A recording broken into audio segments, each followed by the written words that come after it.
হ্যাঁ হ্যাঁ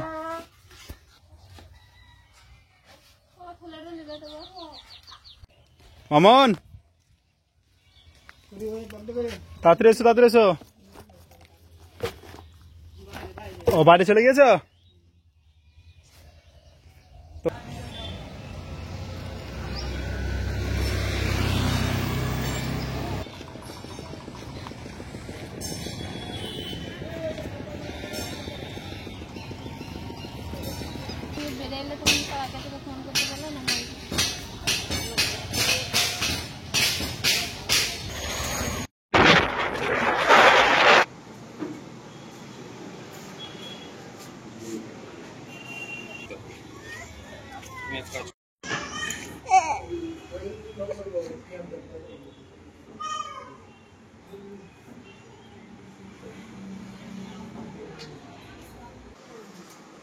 তোমার ল্যাবে দাদা অনেকক্ষণ ধরে অপেক্ষা করছে, ব্লগটা না করলেই নয়, তার জন্য আমরা ব্লগটা শুরু করলাম। তো যাবো একটু ভিতরে। আর তোমার ওয়েলকাম টু হোম ডায়াগনস্টিক সেন্টারে। আমি অনেকবার এসেছি, তোমাদের সকলকে স্বাগত জানাচ্ছি। জামপুরহাটের অবশ্যই এখানে যোগাযোগ করো, সমস্ত ডাক্তারের পরিষেবা এখানে আছে, সমস্ত টেস্ট, ছবি, রিপোর্ট সবকিছু এখানে আছে। তো যে ভাইরাল দাদা আমার এখানে এসছে তাদেরকে দেখাতে বলছি।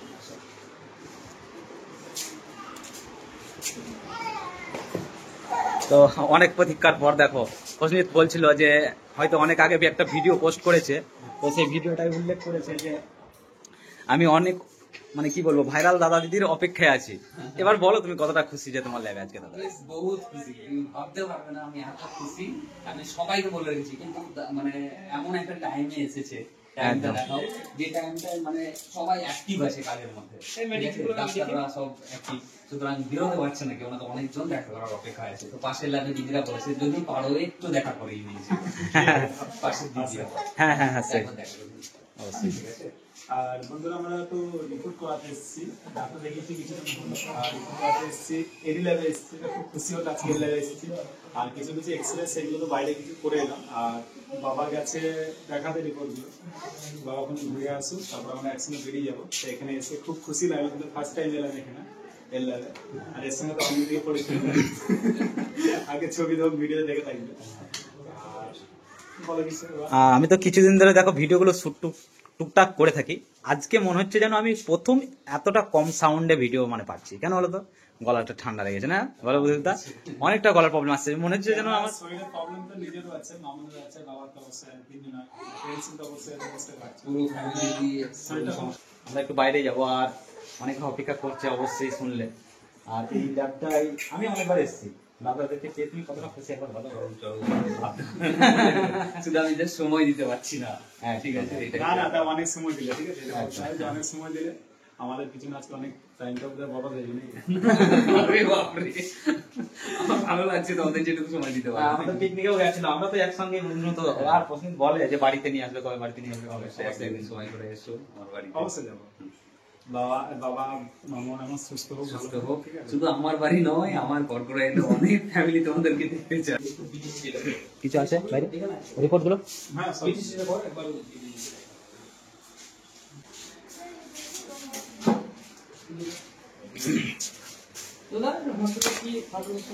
বৌদ্ধদের মাল, বৌদ্ধদের ড্যান্স, মামুন ড্যান্স, সব চ্যানেল অনেক। তো আমরা অনেকক্ষণ টাইম দিলাম, এবার কিন্তু আমরা বেরিয়ে যাবো একটু। তো অবশ্যই বুঝতে পারছো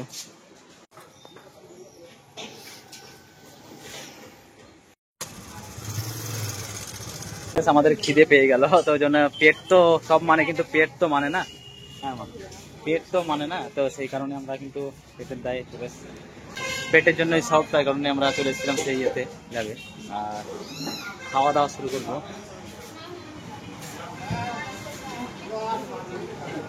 এখানে।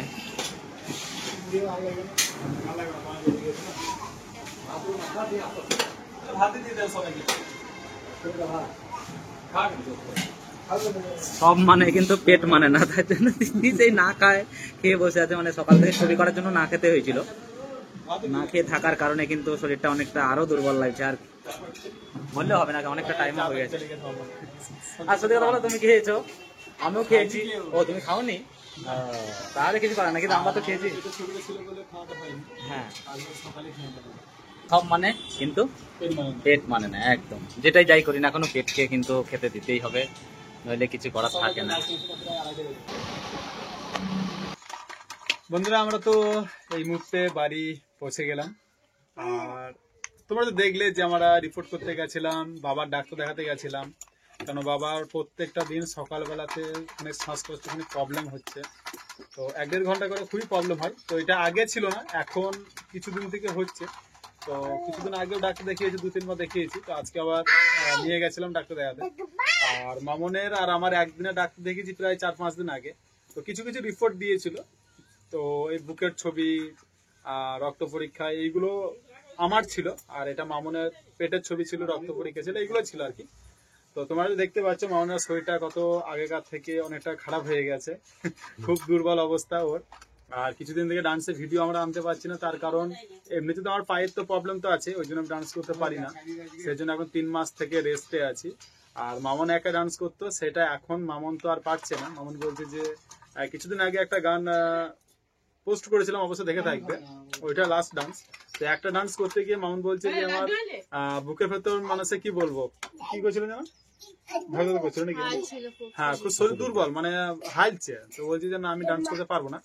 আমি ওটাই বলছি যে ঠিক আছে তাহলে এখন রেস্ট নাও, আর ডাক্তার ভালো করে দেখাই, শরীরেও রক্ত নাই, দিনকে দিন শরীরটা খুব খারাপ হয়ে যাচ্ছে। ওই জন্য সব রিপোর্ট গুলা করতে গেছিলাম। তো রিপোর্ট গুলা করে নিয়ে এলাম, তো খুব ভালো লাগলো। আর যেখানে গেছিলাম রিপোর্ট করাতে, যে প্রসেনজিতের ল্যাবে, তো অনেক অনেক সাহায্য পেলাম ওর কাছে গিয়ে, যে এতটা সাহায্য পাবো ভাবতে পারিনি। তো থ্যাংক ইউ জানাই প্রসেনজিৎকে, তাই না এই ছোট?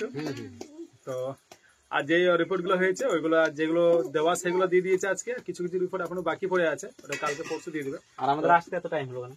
তো হ্যাঁ, আর একটা জিনিস সেটা তুমি বলো না, আমি বলবো না, তুমি বলো। আমাদের আজকে বলতে গেলে আমাদের 1টা থেকে 1:30টার মধ্যে হয়ে গেছে কমপ্লিট। এখন বাজছে প্রায় 4টে বেজে গেছে।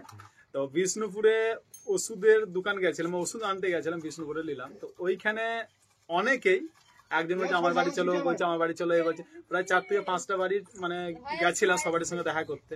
আর এই মিষ্টি জল খেতে খেতেই টাইমটা চলে গেল, সবার সঙ্গে আড্ডা মারলাম আস্তে আস্তেই। আর সব থেকে বড় আমাদের টেনশন হচ্ছিল, চিন্তা হচ্ছিল যে মাহি সোনামাকে সে সকালে দেখেছি, কেননা স্কুল গেছিল, তারপরে তো মাহি সোনামাকে দেখিনি বা মাহি সোনামাকে নিয়ে যায়নি। ওই জন্য একটা চিন্তা হচ্ছিল যে না আমাকে বাড়ি যেতে হবে কখন। মামুনও বলছে যে তাই তো কখন বাড়ি যাবো মাহি সোনামার, এদিকে অনেকে আসছে দেখা করতে। খুব ভালো লাগলো, আজকে সারা সাত দিন কেটে গেল, খুবই খুবই ভালো লাগলো আজকে। আর দাদার জন্য দাদার আর একটা ভাই কত দূর থেকে ছুটে এসছে এবং কত যেতে আছে দাদা। হ্যাঁ, এর জন্য বলি, অবশ্যই তোমরা দেখে থাকবে কিছুদিন আগে ভিডিওতে, যে এদের বাড়ি গেছিলাম চাঁদপাড়া, সেই অনুষ্ঠানে, রামেশ্বরের অনুষ্ঠান না, ওইখানে 2 দিন কাটিয়ে এসেছি। মানে গেছিলাম একদিন বলে, এরা বললে যে দাদা আমাকে আসতেই হবে। তো সেই 1 মাস আগে থেকে ইনভাইট করে এসছে, আমাদের বাড়িও 2বার এসেছিল। তারপরে গেলাম, ভাবলাম যে একদিন থাকবো চলে আসবো, তারপরে তো কেউ আসতে দিল না, 2 দিন হয়ে গেছিল। তো আমি একে ছোট্টুকে বললাম যে আমার তো রামপুরহাটে চেনা জানা কেউ তো নেই, তাহলে একটা কাজ করো তুমি তাহলে এসো, কেন আমার শিউড়িতে আমার চেনা জানা বেশি আছে। আর ছোট্টুকে আবার ডাকলাম, ছোট্টু কি করেছে, একে বলেছে, হ্যাঁ, আর আমি জানি না যে এ আসবে না। তো ছোট্ট একে বলেছে, একবার বলেছে বোধহয়। আর যে চাঁদপাড়া এখান থেকে প্রায় 18-19 কিলোমিটার ডিফারেন্স, ওইখান থেকে চলে এসছে আমাদের কাছে। তো খুব ভালো লাগলো আজকে। কিছু ইতিহাস দাদাকে বলতে নিষেধ করেছিল, তো আমি এই ব্লগটার মধ্যে বলে দিই। কারণ ও বাড়িতে কাঠের কাজ করে ওর বাবা, তো সেই কাঠের কাজ নিজে করছিল আজকে সকালবেলায়। তারপরে আমি বললাম তোমার কোনো কাজ আছে, বলছে না হ্যাঁ কাজ করছি অমুক। তারপরে আমি বললাম দাদাকে নিয়ে ঠিক আছে ডাক্তার দেখা যেতাম, তাহলে তোমাকে যেতে হবে না, অসুবিধা নেই। দিয়ে বলছে না আমি যাবো, এই নিয়ে আমি বললাম না দাদা বকবে, তা বলছে না তুমি দাদাকে জানাবা না, আমি যাবো, বাস ছুটে চলে এসছে। ঠিক আছে, তো এইটাই আর কি, খুব ভালো লাগলো আজকে এসছে। তোকে বন্ধুরা আর কি বলবো, সব দেখলে এখন খুব টেনশন হচ্ছে, খুব কষ্টের মধ্যে রয়েছি, আর খুব চিন্তার মধ্যে রয়েছি। কেননা মামাকে নিয়ে, বাবাকে নিয়ে, নিজের তো অবশ্যই বটে। কেননা সবার বাড়িতে এরকম শরীর খারাপ যদি হয়ে যায়, তাহলে বুঝতে পারছি কেমন অবস্থা হয়। ওই জন্য ডান্সের ভিডিও আনতে পারছি না, এখন দেখা যাক কি করবো না কি করবো। আর মামুন তো খুবই শরীর আমার দুর্বল হয়ে গিয়েছে, তো খুব চিন্তার মধ্যে এখন আছি। ঠিক আছে, তো ওকে মায়ের বাড়িতে কিছুদিন পর দিয়ে আসবো। অবশ্যই তোমাদের সাথে শেয়ার করবো। তো ওকে বন্ধুরা, তোমরা ভিডিওটা দেখলে আর দেখার জন্য অসংখ্য অসংখ্য ধন্যবাদ তোমাদেরকে। এবার পাশে থাকো, সাথে থাকো, দেখা হচ্ছে পরের ভিডিওতে। ততক্ষণের জন্য টাটা বাই বাই, আর সকলে ভালো থাকো, সুস্থ থাকো।